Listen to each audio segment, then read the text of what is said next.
Доброй раніцы ўсім. Сёння нядзеля. Прыехалі ў касцёл на святую імшу.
Уважаемый ksiądz proboszcz Marcin, дозвольте мне от меня всех верников нашей парафии, от всего сердца повіншавать вас з нагоды ваших именинов.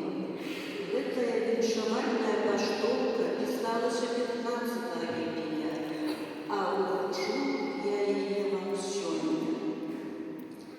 Поважаны ksiądz Владимир, у день святочный ваших именинов мы віншаванні шчырыя вам шлем.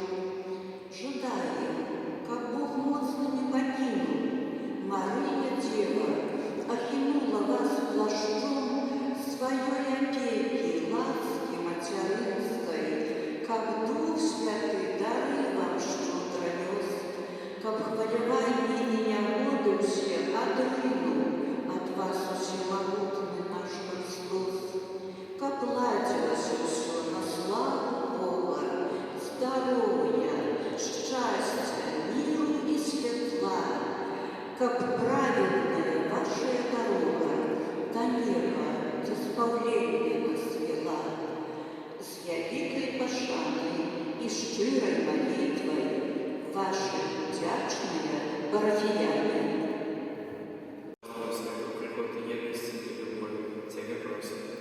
Выслухай нас, Пане.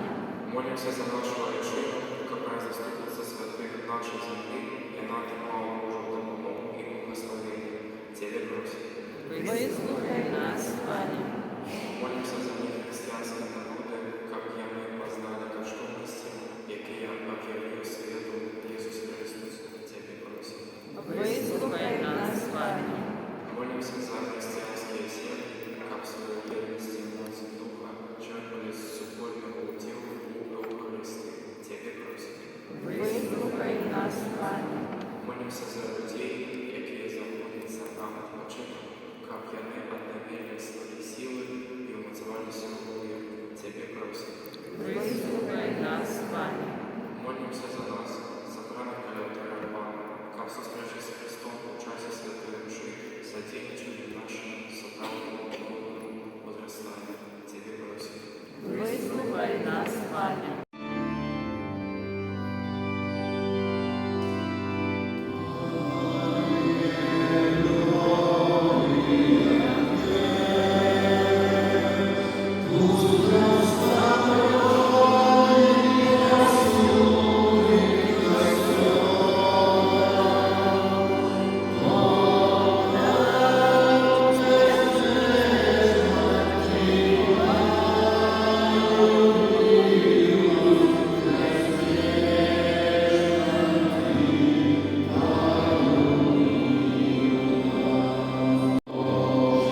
Займ.